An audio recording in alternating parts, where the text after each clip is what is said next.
Hello everyone, this is doctor Monisha and welcome back to my channel self learning.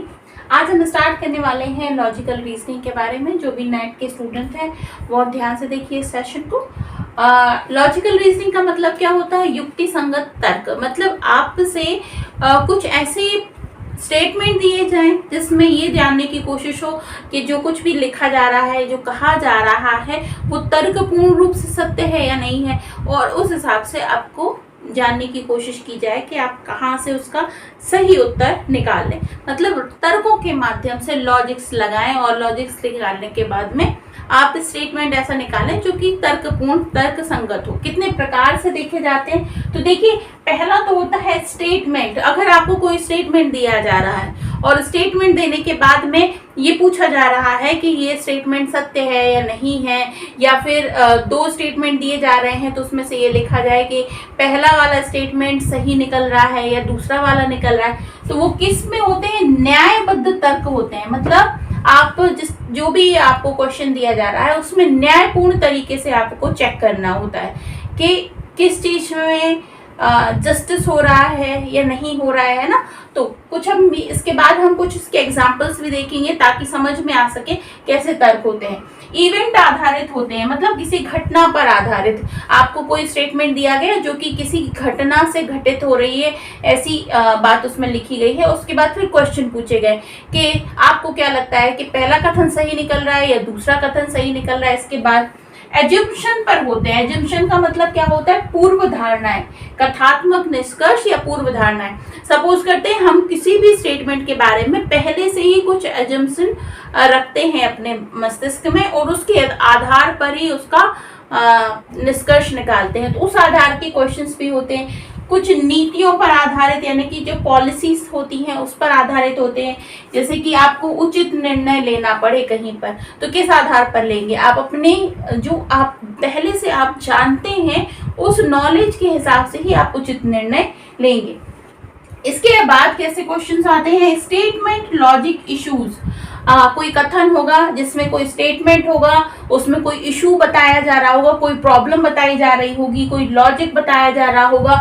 उसके हिसाब से आपको कथन एवं तर्क निकालना है, कथन एवं अनुमान निकालना है ना। ऐसे क्वेश्चंस होते हैं। फिर आता है inductive and deductive reasoning.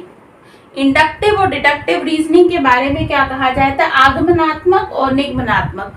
आगमनात्मक reasoning कैसे होती है कि आप एक स्टेप आगे बढ़ते हो और उसके बाद में उसका कुछ निष्कर्ष निकालते हो। जैसे कि मैं आपको बताऊं कि सपोज करते हैं कि आपने कोई एक फल को या फिर कोई एक वस्तु ली। सपोज करें ये एक गेंद थी, इस गेंद को उछाला, ऊपर की तरफ उछाला। उछालने पर ये क्या हुई? नीचे की तरफ आई। ठीक है, तो आपके मस्तिष्क में कुछ लॉजिक्स यहाँ से बनेंगे। कैसे बनेंगे? एक तो बनेंगे ये कि जब भी हम किसी वस्तु को ऊपर की तरफ उछालते हैं तो वो स्वाभाविक रूप से ही नीचे की तरफ आती है।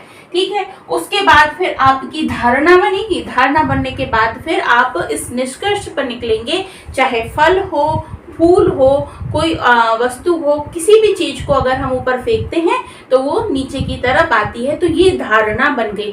तो एक तरह से ये क्या हुआ? आगमन हुआ। इंडक्टिव रीजनिंग कहलाई। मतलब इस चीज को आपने अपने लॉजिक के साथ में सीखा है।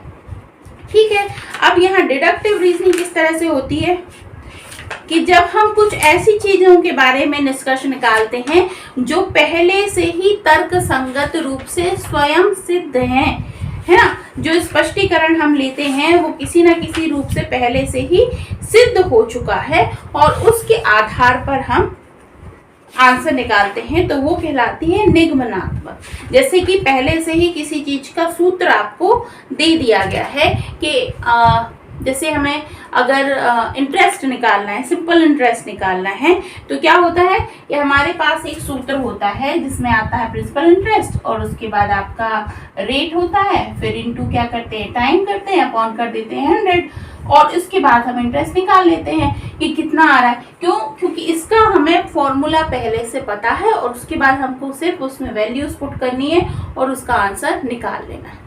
लेकिन यहाँ पर हम क्या करते हैं, खुद अपनी ही लॉजिक निकालते हैं, उसके स्टेटमेंट्स बनाते हैं और उसके बाद उसका निष्कर्ष निकालते हैं। तो दो तरीके की बात हो जाती है, एक हो जाती है आगमनात्मक और दूसरी हो जाती है निगमनात्मक। इसके अलावा आपको कौन कौन से लॉजिक्स पढ़ने हैं वो भी मैं आपको बताती हूँ।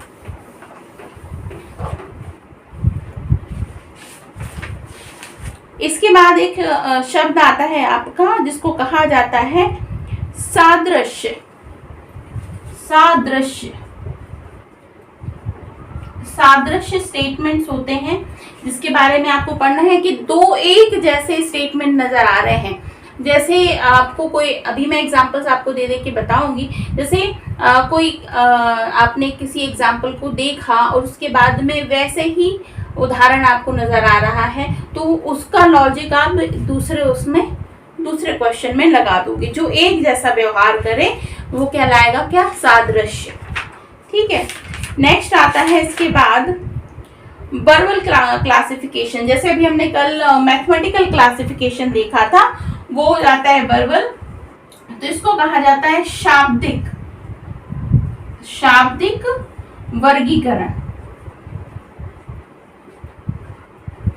शाब्दिक वर्गीकरण से संबंधित प्रश्न भी आते हैं लॉजिकल रीजनिंग में। ठीक है।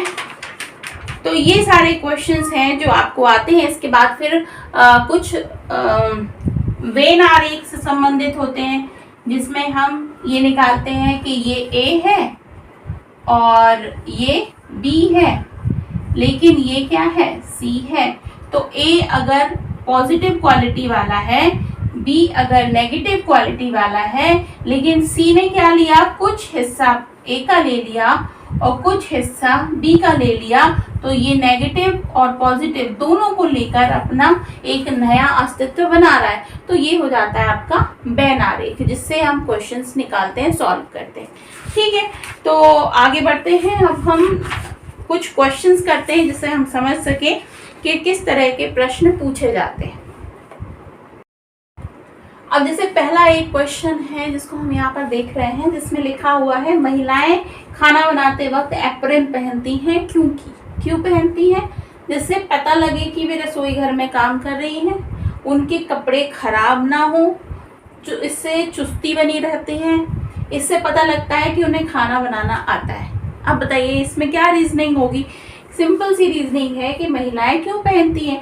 अब आपने जब भी अपना इस स्टेटमेंट को आप पढ़ेंगे तो इनमें से आपके दिमाग में क्या आएगा, क्योंकि ये उनके कपड़े खराब ना हो, ये चीजें कैसे बनती हैं, ये आपकी पूर्व धारणाओं से मिलकर बनती है, एक्सपीरियंस से बनती है। इसमें कोई ट्रिक नहीं लगना है, कोई लॉजिक नहीं लगना है। इसकी सीधी सी बात है कि भाई आपके कपड़े खराब ना हो, इस वजह से एप्रन पहनते हैं। तो ये एक तरह से क्या है, हमने पहले जाना है, पढ़ा है, परखा है, किया हुआ है, इस वजह से हमारा ये उत्तर आना चाहिए। अब अगला क्वेश्चन इसी में है कि बिजली के तारों पर रबड़ चढ़ी हुई होती है, क्यों?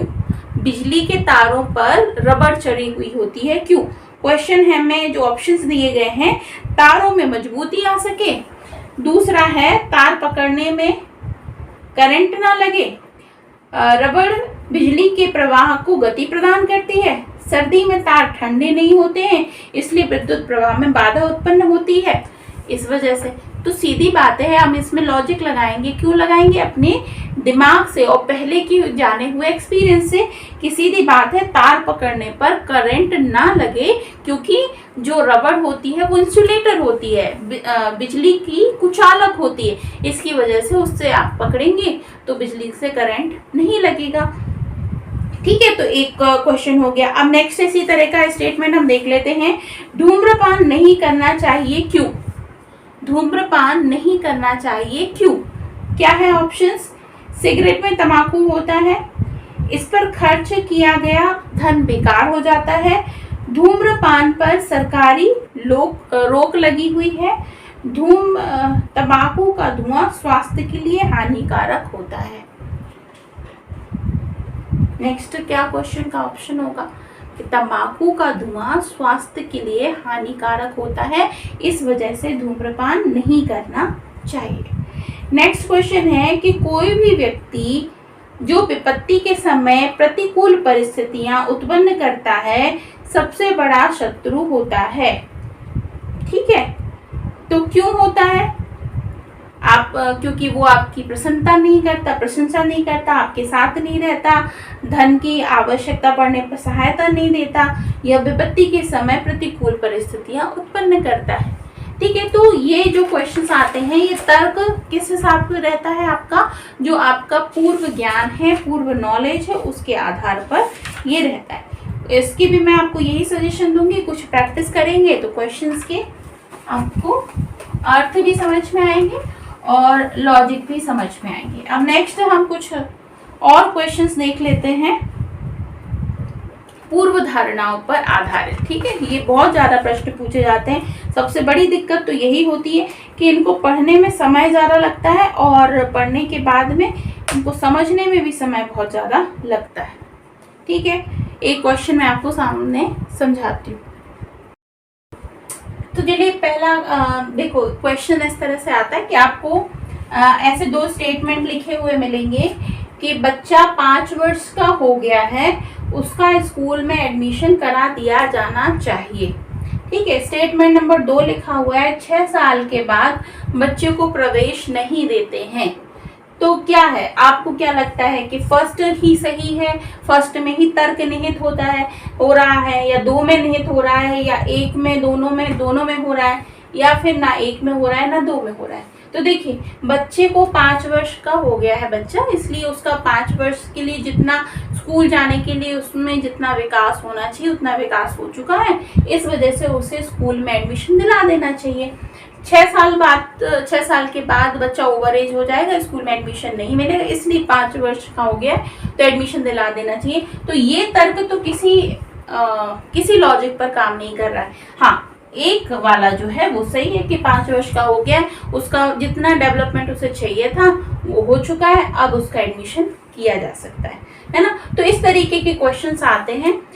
तो मैं ऐसा करती हूँ कि इस सेशन को यहीं पे फिनिश करती हूँ। बहुत सारे क्वेश्चंस लेकर कल हम एक सेशन कर लेंगे जिसमें मैं आपको कई सारे क्वेश्चंस की प्रैक्टिस करा दूंगी, क्योंकि बोर्ड पर लिख के प्रैक्टिस करा पाना संभव नहीं है। तो इसकी पीपीटी के माध्यम से मैं आपकी प्रैक्टिस कराऊंगी। काफ़ी सारे क्वेश्चंस हम इसमें सॉल्व करेंगे। ठीक है, तो कल क्योंकि सैटरडे है तो आपके लिए कल 2 क्लासेस होंगी और दोनों ही क्लासेस कल सुबह हो जाएंगी, शाम को नहीं होंगी, सुबह हो जाएंगी। तो सुबह मैं टाइम आपको डाल दूंगी कि कितने बजे आपकी क्लासेस होनी है। तो क्योंकि कल का दिन भी वेस्ट नहीं करना है, क्योंकि आपके एग्ज़ाम्स आ रहे हैं, तो कल सुबह एक क्लास होगी फर्स्ट पेपर की भी और आपके एजुकेशन की भी।